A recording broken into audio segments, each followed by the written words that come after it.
In 1897, British troops stormed the walls of Benin, not the modern-day country, but a powerful kingdom with a divine king, sacred rituals, and artwork so advanced it stunned the West.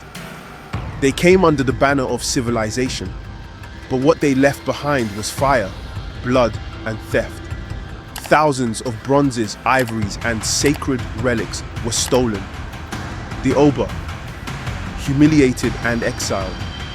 The palaces of many high-ranking chiefs were looted and many buildings were burned down.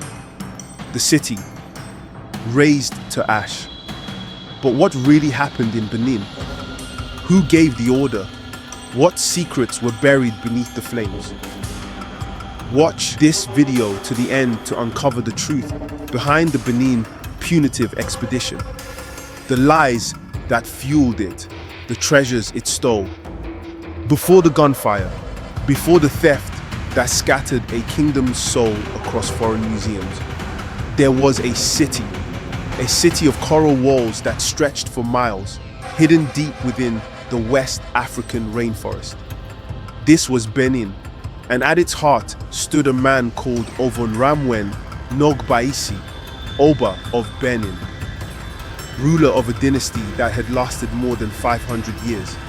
In his court, bronze casters whispered with fire, carving history into metal. Warriors trained with ancient precision. Priests communed with spirits older than Europe itself. The city pulsed with ceremony, color, and control. In November 1896, James Robert Phillips, a British official with the Niger Coast Protectorate, sent a letter to London, requesting permission to depose the Oba, not because of crimes or tyranny, but because Benin controlled the flow of ivory and trade in the region. The British never approved the mission, but Phillips didn't wait. In December 1896, Phillips marched toward Benin City. With over 250 men, he claimed it was peaceful, but the Oba was in seclusion, observing the sacred Igu festival when even his own people couldn't approach him. He had warned Phillips not to come. The messengers made it clear, do not enter the city. This is not the time. But Philip, the colonial arrogance knows no boundaries. On January the 4th, 1897, just outside the village of Abina, Benin warriors ambushed the column. Spears, muskets, machetes. The forest screamed with blood. Nearly everyone in the party, including Phillips, British officers, and African porters, were all killed. Only 2 British survived their wounds. Within the week, news had made it to London of the massacre. The British called it a massacre. They printed stories of barbarism and savagery. 5 weeks later, 1,200 British soldiers and Marines marched on Benin. The mission was named cleanly, coldly, the Benin Punitive Expedition. They brought Maxim guns, gunboats, artillery, firebombs. Along the route, they burned villages, slaughtered civilians, razed farmland. They stole everything. Over 3,000 artifacts were taken. Plaques, statues, carved tusks, ancestral heads, crafted in bronze, ivory, coral, and wood. Anything that they didn't ship home, they destroyed, including the palace building itself. The Benin Bronzes, as they came to be known in the West, were auctioned in London. Some went to the British Museum, others to Berlin, Vienna, Boston, and New York. The Oba was captured by the British Consul General, Ralph Moore, exiled to Calabar with 2 of his 80 wives. The Kingdom of Benin, once feared and respected, was annexed into the British Empire.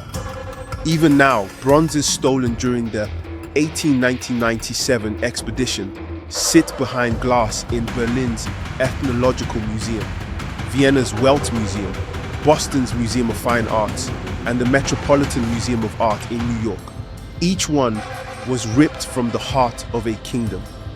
Among the most iconic pieces is the Queen Mother Idia mask, a serene ivory face framed by a headdress of intricate carving.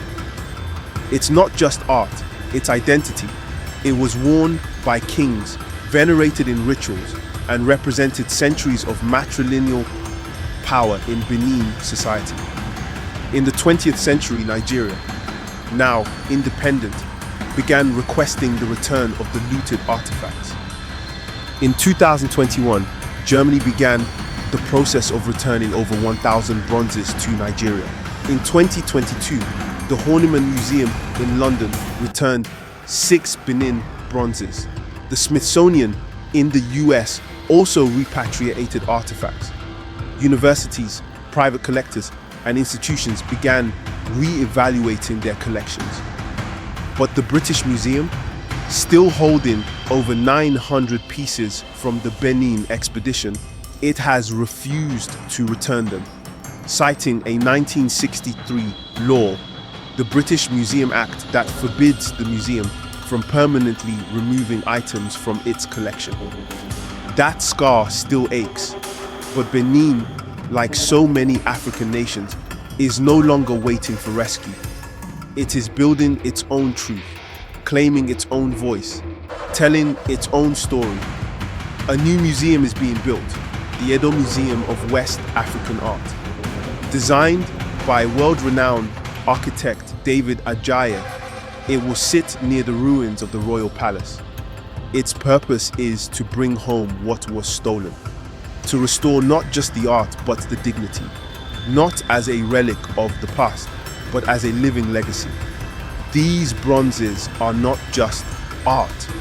They are our story, our history, our soul. The world is remembering, and Benin is rising.